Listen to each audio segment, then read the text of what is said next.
اعوذ باللہ من الشیطان الرجیم بسم اللہ الرحمن الرحیم۔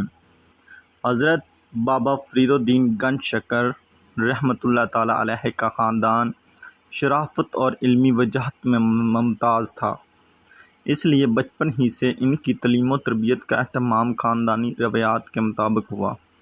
آپ رحمۃ اللہ تعالیٰ علیہ نے 12 سال کی عمر میں قرآن پاک حفظ کر لیا تھا۔ کتھوال کوٹھےوال میں عربی، فارسی اور دینیات کی ابتدائی تعلیم حاصل کرنے کے بعد وہ 18 برس کی عمر میں مدینہ الاولیاء ملتان گئے، جو ان دنوں علوم و معارف کا مرکز اور علم و ظاہر و باطن کا سنگم تھا، جہاں حضرت مولانا منہج الدین ترمذی رحمۃ اللہ تعالیٰ علیہ کے مدرسے میں داخل ہو کر قرآن و حدیث، فقہ، کلام اور دیگر علوم کے ساتھ ساتھ عربی اور فارسی پر بھی عبور حاصل کیا۔ روزانہ ایک ختم قرآن مجید آپ کا محمول تھا۔ طالب علم میں بڑی لگن اور یکسوئی دکھائی، جس کی بنا پر وہ استاذہ کی توجہ کا مرکز بن گئے۔ ساتھ ہی ساتھ ذوق روحانی بھی پروان چڑھنے لگا۔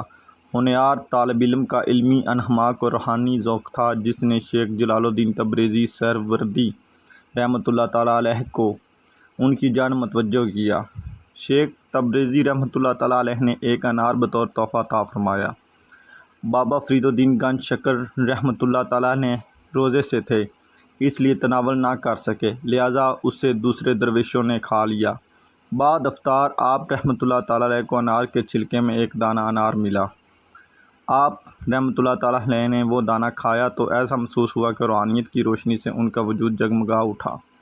بعد میں جب یہ واقعہ بابا فرید رحمۃ اللہ تعالیٰ علیہ نے اپنے مرشد گرامی حضرت سیدنا خواجہ قطب الدین بختیار کاکی چشتی رحمۃ اللہ تعالیٰ علیہ کو سنایا تو انہوں نے فرمایا، ساری برکتیں اور روحانی فیض اسی دانے میں تھا، باقی پھل میں کچھ نہ تھا۔ Please subscribe my YouTube channel Haseeb good voice.